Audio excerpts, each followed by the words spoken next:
enchaîne. Ça, c'est votre avis. Merci beaucoup. Un carton quand même. Non. Il est jaloux. D'accord, On peut merci. sortir aussi les passes de Vous Kevin voulez De Bruyne. sortir, monsieur? OK. Allez, on a juste le temps de passer à l'actu de ce soir.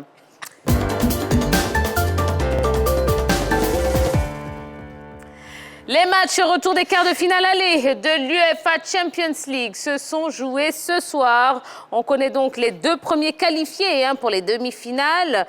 Ce sont évidemment donc le Paris Saint-Germain et Chelsea. On va voir ce qui s'est passé entre le PSG et le Bayern Munich.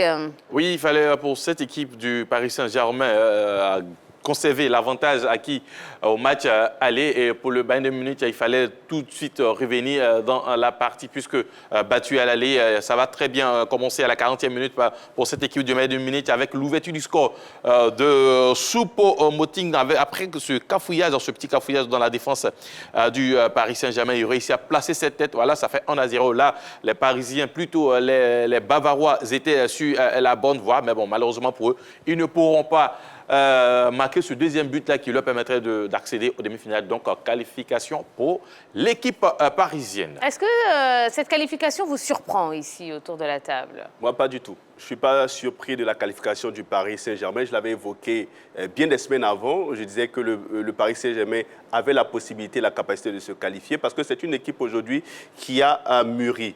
Elle a une certaine maturité dans la gestion de ses matchs.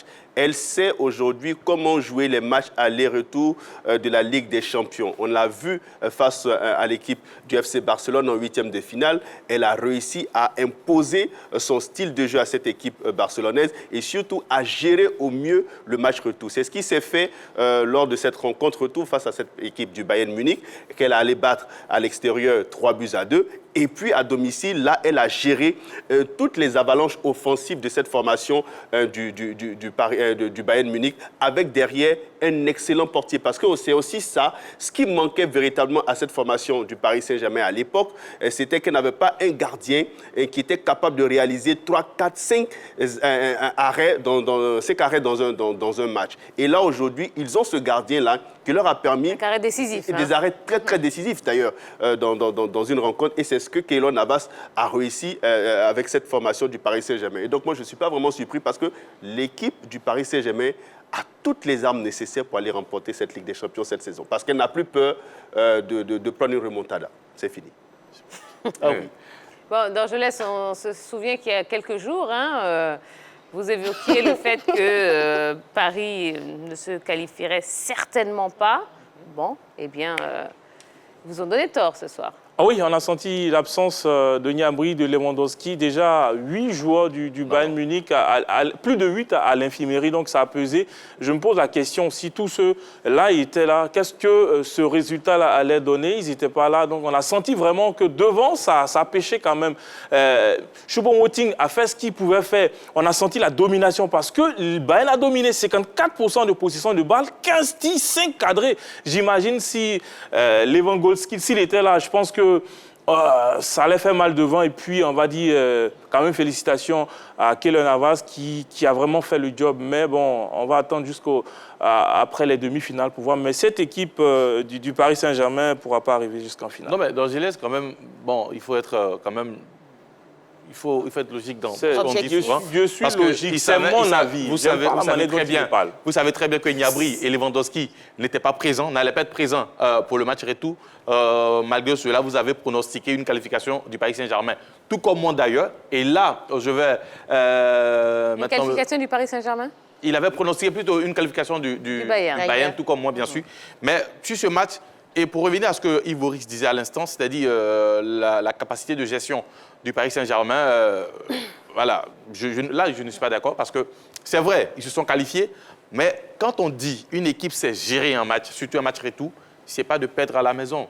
Quand vous avez battu, par exemple, une équipe en phase aller, 3-2 chez elle, et que vous devez gérer, l'idéal serait que soit ça soit un match nul ou peut-être... C'est quoi vous appelez la gestion d'un match? La gestion d'un match... Pour se qualifier, l'équipe ne devait pas perdre 2-0. L'équipe a pris un seul but, l'équipe s'est qualifiée. La formation du Bayern Munich aurait pu marquer 2, 3, 4 buts dans cette rencontre. Non, mais pourquoi vous me dites que la gestion... Mais regardez un peu le match, regardez comment la défense du Paris Saint-Germain a réussi à contenir et à faire échec à toutes les attaques. Les attaques. Mais oui, bien sûr. Mais il y a eu un but. Mais il y a eu un but, mais c'est ce que j'ai dit, même quasiment toutes les attaques. Mais attendez, vous devez vous qualifier pour le Bayern Munich. On emploie bien les thèmes. Écoutez, les attaques ou à quasiment toutes les attaques? À quasiment toutes les attaques, si vous voulez. Attendez, vous êtes en train de faire un jeu de mots. Non, vous êtes en train de faire un jeu de mots. L'équipe du Bayern Munich avait besoin de se qualifier, il fallait marquer 2 buts sans en encaisser. Elle marque un seul but sur toutes les grandes occasions qu'elle a pu avoir dans cette rencontre. Mais ça veut dire qu'il faut féliciter quand même la défense du Paris Saint-Germain qui a réussi à contenir et à faire échec quand même à toutes ces actions-là. Mais écoutez, attendez. Donc vous estimez que la défense du Paris Saint-Germain n'a pas eu du répondant face aux attaquants du Bayern Munich? Bon, qu'est-ce qu'il en est des attaquants du PSG qui ont raté au moins? Bah oui, bien sûr, mais ils ont raté. Ils ont raté, mais la défense a fait le boulot. Mais la défense a fait le boulot. La défense a travaillé. Les Dagba, les Diallo, les Kipembe et consorts, sans oublier le gardien, qu'on appelle Keylor Navas, a réussi. Ils ont réussi à faire échec à toutes les attaques de cette formation. Vous parlez d'une équipe qui a mûri. Non, mais quand vous me dites qu'ils n'ont pas eu une bonne gestion de leur match, je ne suis pas d'accord avec vous. Vous parliez tout à l'heure d'une équipe qui a mûri, qui a su gérer son match. Moi, je ne suis pas totalement d'accord avec vous parce qu'une équipe qui mûrit, une équipe qui sait gérer son match, c'est une équipe qui arrive à concrétiser les actions de but. Là, il y a au moins 6 buts qui sont passés juste là devant le portier aussi, Neuer, qui était aussi décisif que Keylor Navas parce que Neymar a buté plusieurs fois sur lui ou sur la transversale. Pour moi, une équipe qui mûrit, une équipe qui sait prendre des leçons, qui sait apprendre des leçons du match aller, c'est une équipe qui concrétise ses buts et ça n'a pas été fait. Toutefois, félicitations au PSG. D'accord. Allez, parlons de la rencontre. Ah, elle vous a cloué le bec. Parlons de la rencontre. Chelsea, FC Porto. Oui. Allez.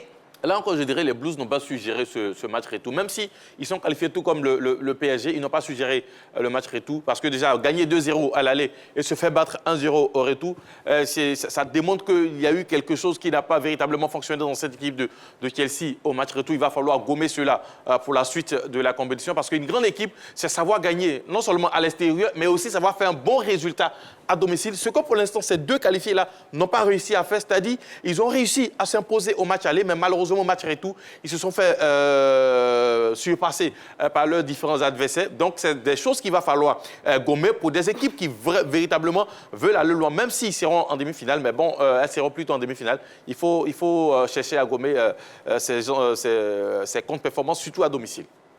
Vous parlez de gestion de cette rencontre. L'équipe, moi j'estime que l'équipe de Chelsea a su gérer son match malgré la défaite. Comme d'habitude, malgré la défaite, je vais vous donner un exemple. Vous vous rappelez bien, je pense qu'on était entre la saison 2010 ou 2019. Le Paris Saint-Germain rencontrait Manchester United. L'équipe, je crois, avait perdu au match aller. Et puis au retour, la formation de Manchester United s'était qualifiée. Une équipe que vous affectionnez 3-1 d'ailleurs. Il y a une bonne gestion de Manchester United ou pas du match? Il y a une bonne gestion parce que l'équipe devait marquer le nombre de buts qu'il fallait pour se qualifier et ne pas en encaisser.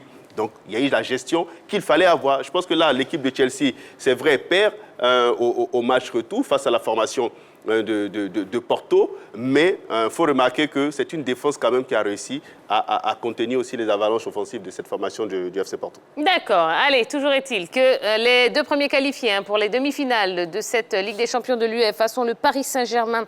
Le Paris Saint-Germain qui affrontera en demi-finale le vainqueur de la rencontre entre Manchester City et le Borussia Dortmund. Et puis Chelsea qui est également qualifié. Chelsea qui rencontrera le vainqueur de Real Madrid-Liverpool. Voilà.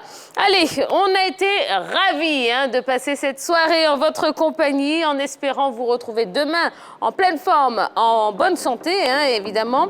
En attendant, on ne saurait terminer cette émission sans vous souhaiter un bon mois de Ramadan qui commence aujourd'hui. D'ici là, portez-vous bien, reprenez des forces pour demain. La grande team aussi, vous reposez et on se retrouve demain, même heure, même endroit, à 20h30 sur la 3. Passez une excellente soirée. Bisous, bisous. Bye bye.